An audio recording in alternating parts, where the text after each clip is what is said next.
I felt inspired today to hopefully create a short-ish video about be love, be honest, be useful, and the theological foundation of the Helen Keller Spiritual Life Collaborative.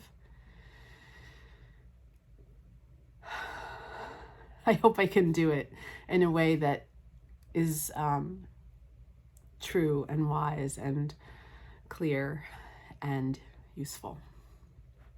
Here goes. The Helen Keller Spiritual Life Collaborative is founded on the starting principle that we are all one, that there is a unity to all life in the universe, that in a sense we're all a part of one body, and that includes not just humanity, but all life on this planet and all life throughout the universe. This foundational principle is not that far out. I would suggest to you this is what scientists are helping us to understand from that perspective. This is a truth that is conveyed through many of the world's spiritual traditions, and this is foundational to the Judeo-Christian tradition of which Emanuel Swedenborg and now I am a part. God is one, and we are a part of that oneness. And this oneness can also be described as love. So the first foundational truth of the theological foundation of the Helen Keller Spiritual Life Collaborative is that we are all one.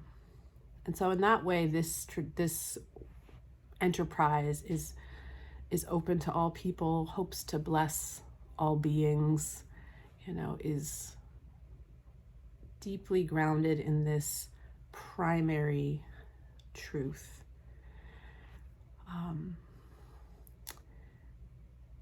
When we tap into this unity, we notice as human beings that it is not always easy to hold, because while we maybe recognize intellectually that we are all one, we also we just tend to, because of the way our minds work, we tend to divide everything up into two. We tend to always name the polarities of our experience. And much of what occupies our minds is trying to sort out what is good and what is bad, what is right, what is wrong, what is heavenly and what is hellish. And this enterprise is common to all of us. And if you just sort of take a moment to sit with yourself and reflect on your own perspectives on the world, you likely hold those polarities in your own experience, and perhaps seek to distinguish yourself as either the hero or the villain, the victim or the perpetrator. And it may be difficult to really sense and know this oneness, because we humans like to draw and separate things into two.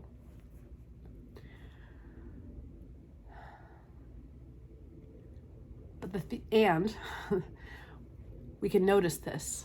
And Emanuel Swedenborg noticed this in his writings, and he wrote a book on heaven and hell, and he wrote how human beings do create heavens and they create hells. That this is a real thing that we do, is separating ourselves into these two and forming communities and experiences that are shaped by these extremes. And Swedenborg also made sure to note that God was God of all God is God of heaven and God is God over hell. So even as he described this duality, he made sure to point out that there is a total unity that holds all of it. And the way out of a duality back to unity is a trinity. And Christians have seen this for a long time, and trinities play out in other spiritual traditions as well. And so be love, be honest, be useful is a way out of this this duality, which sets up so much of the pain and suffering on our planet. Us versus them, me versus you. I mean, all of it. Right versus left.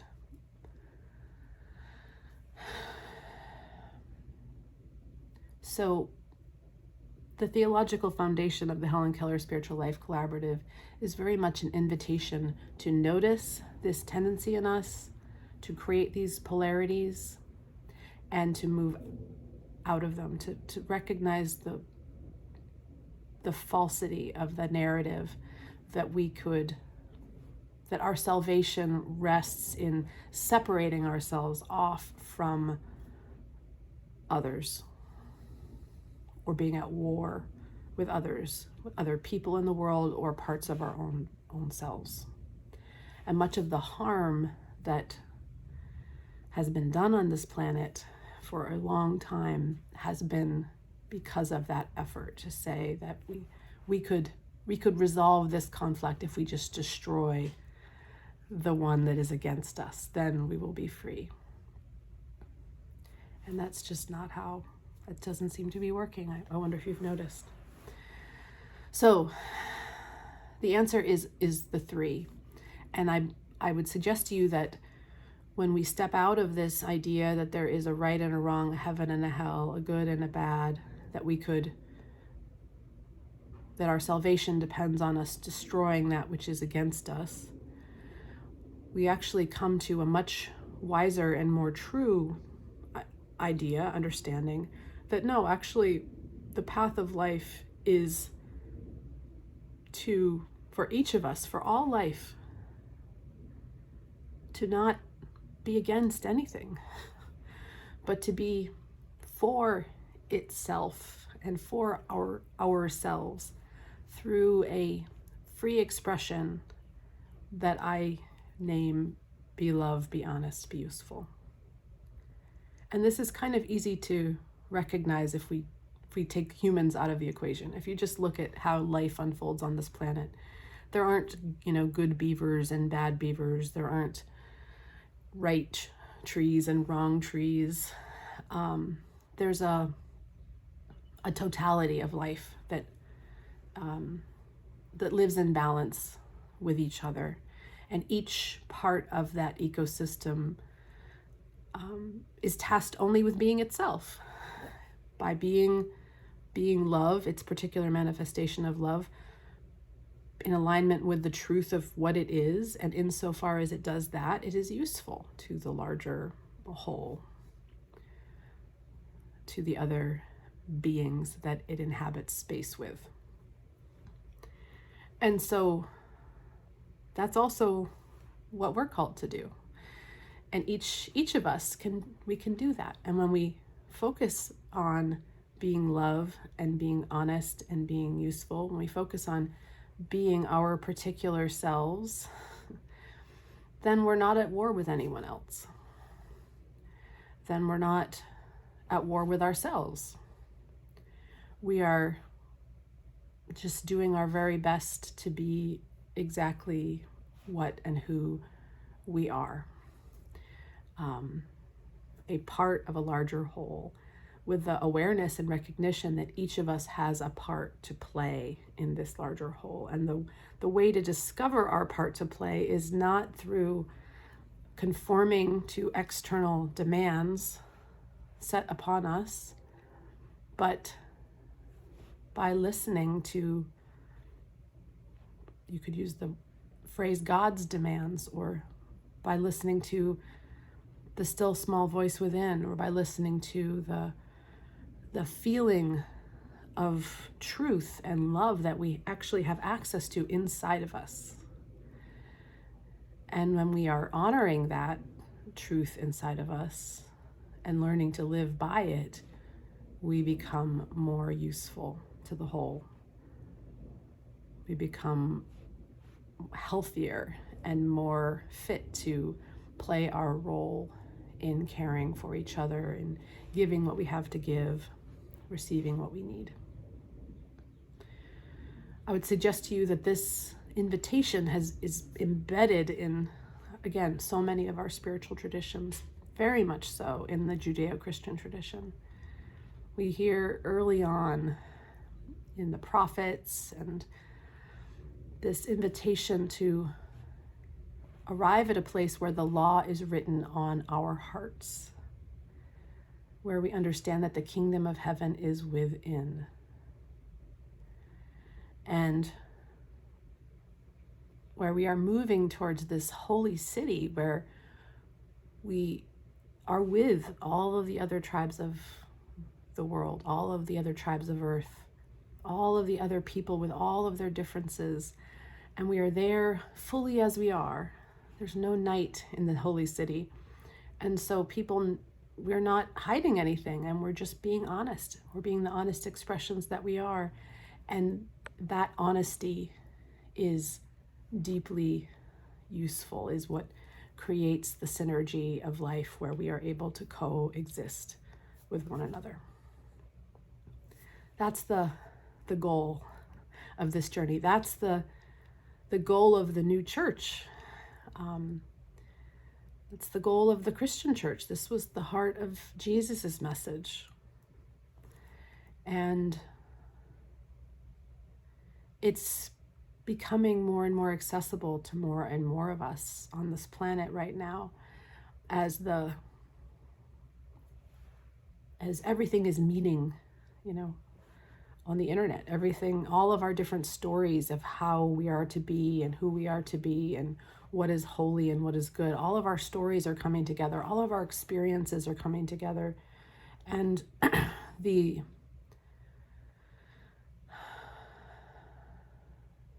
stories of domination that have so long kind of held humanity in a certain way, given us to believe that our worth, our value, our oneness is not inherent to our birth, but is actually given to us by some external authority when we conform to that authority. All of those stories are really being shown to be quite empty. And the people on our planet who are really pushing for this is the way are appearing more and more ridiculous. And we are seeing, it's quite clear to see the suffering that need for domination and control is coming from. When we need others to be like we are, to be okay with how we are coming from a place of incredible fear and lack of trust. And we're perpetuating the narratives that are just not true, that are antithetical to the deeper truths that we know to be. Namely, that we are all one thing, united. And how is, if something is one thing, what does health look like?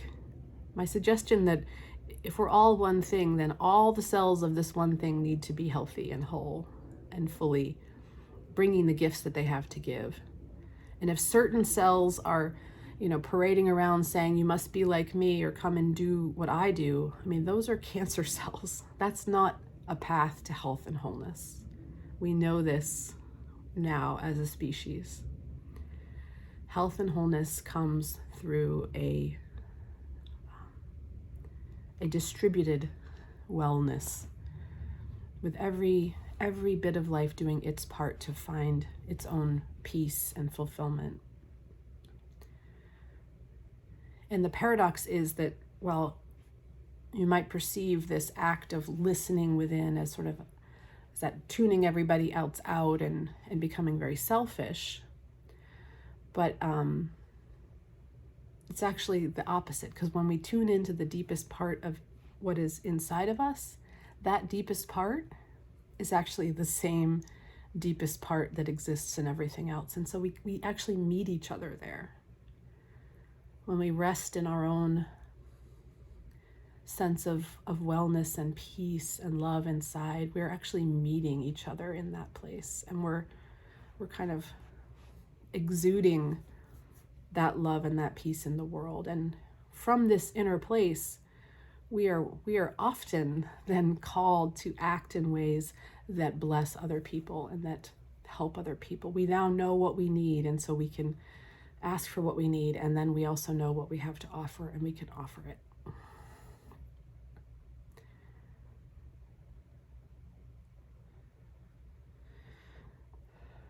I think that maybe says it. There's probably more to say, but I think that says it for now. And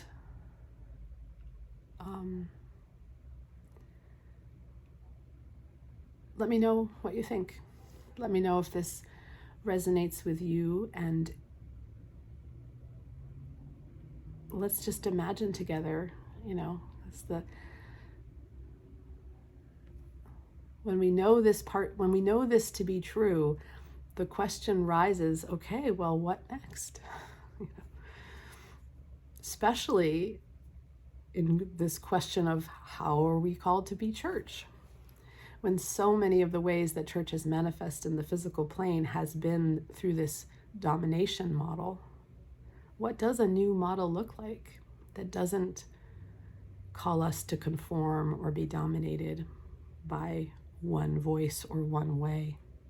What does it look like to be together in community where we're actually nurturing each other in the effort, in our individual efforts to come into alignment with the truth of who we are? What does the community look like that does that? I think that we're just on the edge, on the cusp of being able to discover that. And right now, what I see happening in the world is a lot of people are coming into this alignment. God is growing us, right? God is growing us, and many, many people are starting to release old traumas and hurts and conditioning, and they're starting to come into the sense of who they are and their essence.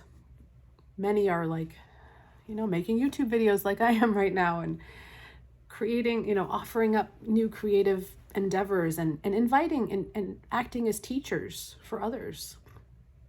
And it's so beautiful. It's wonderful. And the question I hold is, with all that beauty and all that wonderful activity, how do we come back together? How do we go on these solo journeys without kind of becoming gurus to each other, but just sharing our experiences in ways that help and support each other, without the need to dominate or control?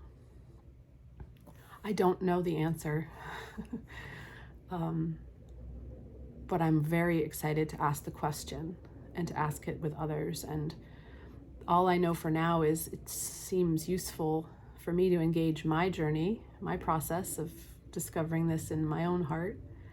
And I would just love to be with others who are also on this journey, and for us to share our stories with each other.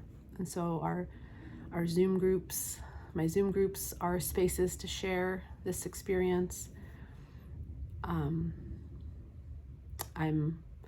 putting together a collaboration that will happen later this year that I'm excited about, a way to journey through the stages of spiritual regeneration as outlined in the days of creation, and to engage this process of growing into our most authentic selves and kind of what it entails. And I just pray that some of you who are listening to this who are engaging on this journey in your own way, that you'll be willing to come and share your stories and take part, and that we might make a new space together where we can nurture each other in new ways, and perhaps create and form a new manifestation of the new church that takes really seriously this need for freedom and diversity, and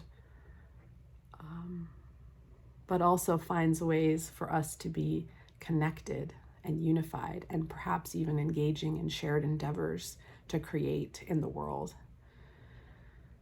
I think it's time for that, and I think grounding ourselves in love and truth and usefulness might be a way to find a unity that has a lot of room for diverse expressions.